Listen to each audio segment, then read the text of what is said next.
Let's do it, y'all. Good morning. Welcome to November. This is our first market prep session of November. Happy Friday. Our pre-market prep session is where we go over all the important news, notes, analysis, trade ideas that are key to maintaining profitability and also just the correct mindset throughout these crazy markets. There's a lot of volatility going on. We've got the biggest companies in the world reporting earnings this week.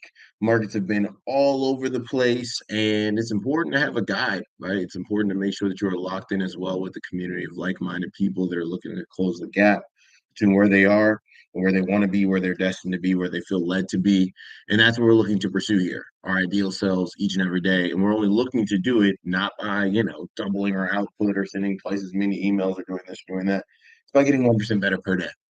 So make sure you throw those ones in the chat, signifying your intention to get 1% better. And let's go about doing that today on this fine Friday. We've got what, 61 days left in 2024?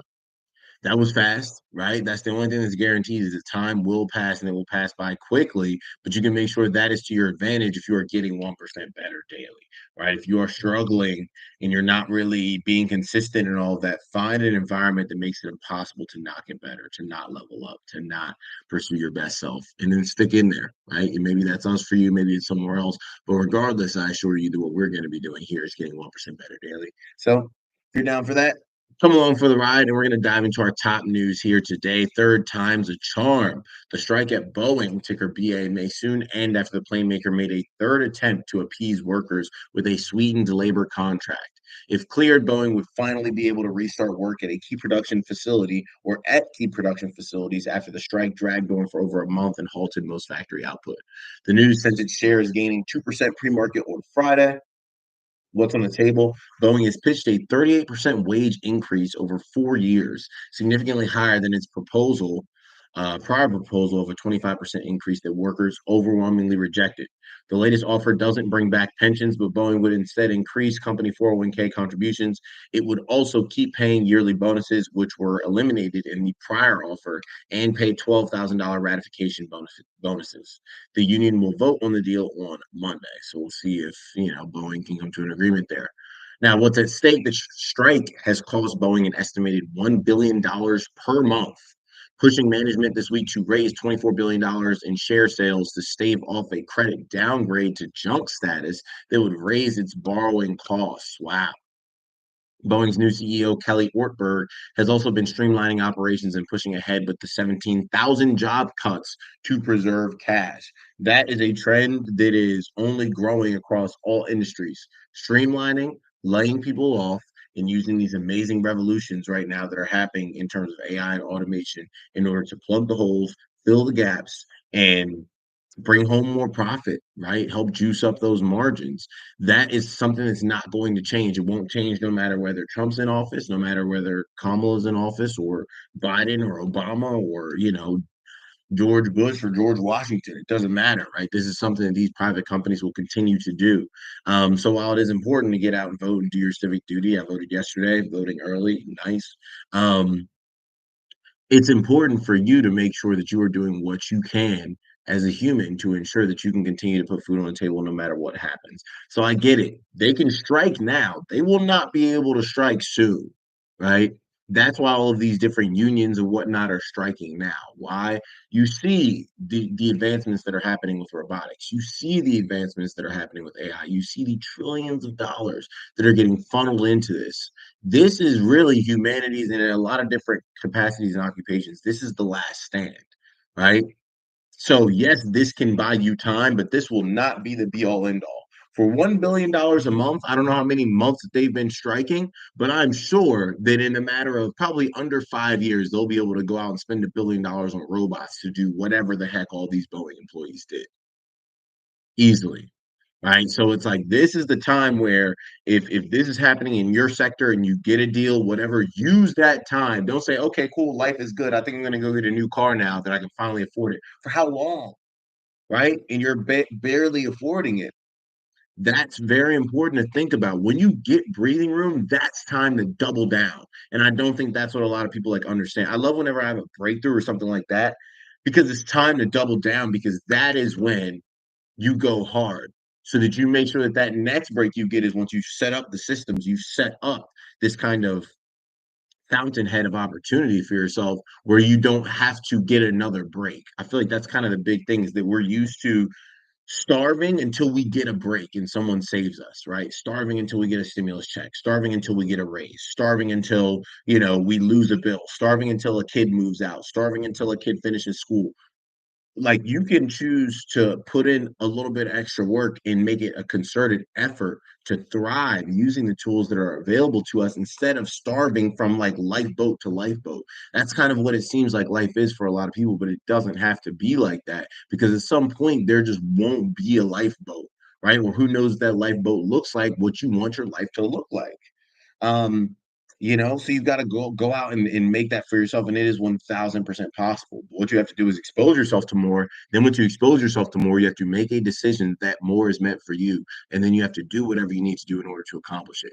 And that likely means, navigating and claiming victory over a lot of demons that have kept you stuck. And it's not easy to do that. A lot of people spend their whole lives in bondage, four walls created by their mind and their limiting beliefs and their trauma.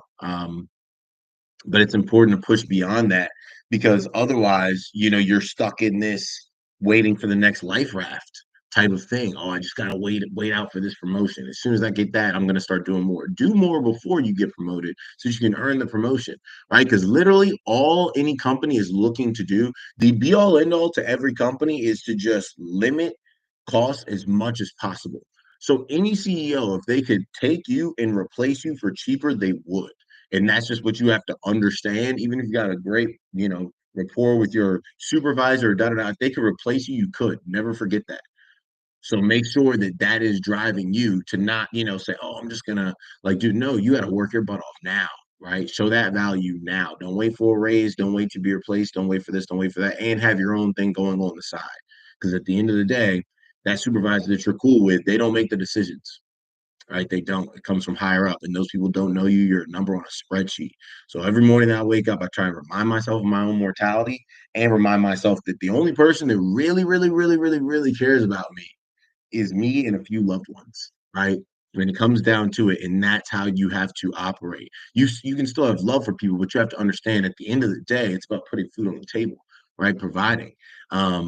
And those people that are, the brass, the upper brass, they're going to do what's right for them, regardless of who it's at the expense of. So if you're involved with one of these companies where, oh, you might have just gotten a deal and things are feeling good, cool. They bought you breathing room, they bought you some more oxygen, right? 2 to 3 years of oxygen to double down, set up systems, get something going, right?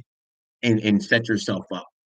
Because we have no idea of what the next 2 to 3 years looks like. And I think that the jump that we see from here to 10 years down the road, from 2024 to 2034, might be the most transformative decade that we have seen in all existence of humanity. Because the way in which we evolve it's a logarithmic function, right? So it's time, right? And there's no reason to be scared, but it's time to execute and to be consistent. So today's Friday. You might say, "Oh man, it's Friday. I'm gonna just chill and I'm gonna do this." Take an hour, take 2 hours. Same thing Saturday morning. Take an hour. Learn things that you haven't learned before. Push past your limits and do that. And suddenly you become excited about it, right? And it becomes part of your daily routine. DEI team dismantled. In other news, Boeing has reportedly dismantled its diversity, equity, and inclusion department, joining the likes of Tractor Supply Co., Lowe's, and Ford in pulling DEI initiatives. That's another thing. DEI, dead, right? Everyone is against it. Everyone blames everything else for losing their job and this and that and the third. And, unfortunately, that comes at the expense of a lot of DEI workers and employees and people in that space. So the move comes as large U.S. companies have been facing growing pressure on social media from conservative activists to drop or scale back DEI efforts. So as we head into this morning, looking like more green than red in Asia, Japan down 2.6%, Hong Kong up 0.9, China down 0.2, India closed. The FTSE in London up 0.8, Paris up 0.7, Frankfurt up 0.6, Dow up 0.3, S&P up 0.4, Nasdaq up 0.5, crude up 2%, gold up 0.4, Bitcoin down 3.5%. As it tried to test breakout, so far not getting it. If it doesn't turn it around, then Bitcoin heading lower. It's gotta get over that price wall. Today's economic calendar got non-farm payrolls at 8:30 a.m. So 9:45 and 10 a.m. we get PMI manufacturing index and ISM manufacturing index. Both of those can be, little pieces of intraday info on the economic calendar that could cause some volatility. So be aware of that, right? You see some crazy candles at 9:45 a.m., 10 a.m. That's what it can be. What else is happening? We got our rapid fire stock news rundown here to close us out. Non-farm payrolls growth seen waning due to strike and hurricanes. Crude oil extends gains on reports of Iran preparing Israel attack. U.S. sees North Korea troops joining Russia's war against Ukraine. Not fun.